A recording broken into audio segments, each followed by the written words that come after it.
I did a record earlier called Hard Knocks with Matt Saletic. The same, and I decided to work on this new record with the same producer.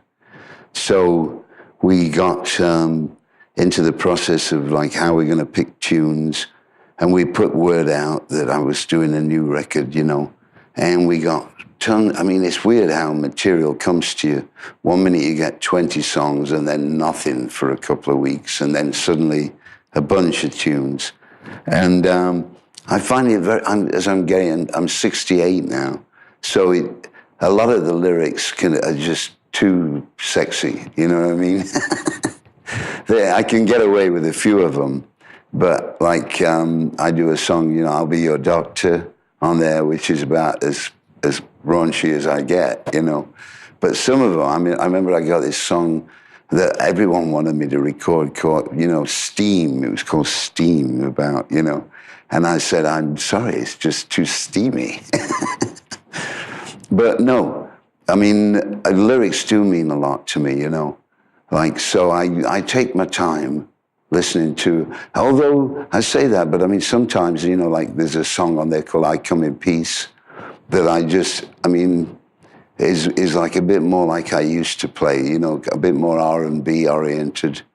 There are a few songs on there, like Eye on the Prize, that are kind of very bold kind of.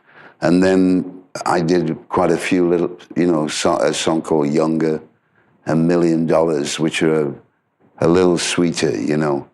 So, I mean, out of 70 tunes, I recorded 14. So it's not an easy process, you know.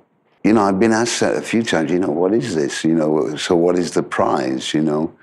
I mean, and I think in essence because it's about a guy who was taught how to play guitar by his father, you know, and then he's now passing it on to his son who wants to be in a working band. I mean, and I think that's the essence is, you know, you can get caught up with fame and all the trappings, but keep your eye on the prize means basically, you know, don't forget your talent and you know, using it right. A lot of people have tried to get me to analyze those times, and I kind of just remember them as a dark passage, because like whenever you know, a lot of times I carried on performing, and yeah, I would be, you know, I'd start drinking at 11 in the morning.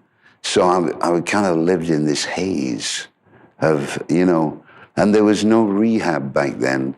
I mean, nowadays, if people had seen me, I'm sure the record company or management would have said, Joe, you got to get yourself sorted out. But I was very headstrong, and no, you know, people were almost scared to say anything to me about it. So it kind of, I was like it was almost like when you talked about depression, you know, like after 1974, I'd had You Are So Beautiful as a hit in America.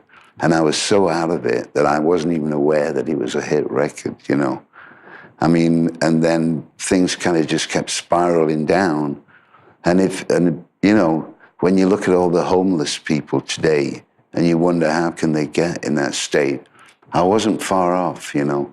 When you get that kind of tilted, it's very hard by the time you realize what's happening to you, it's very hard to turn it around, you know.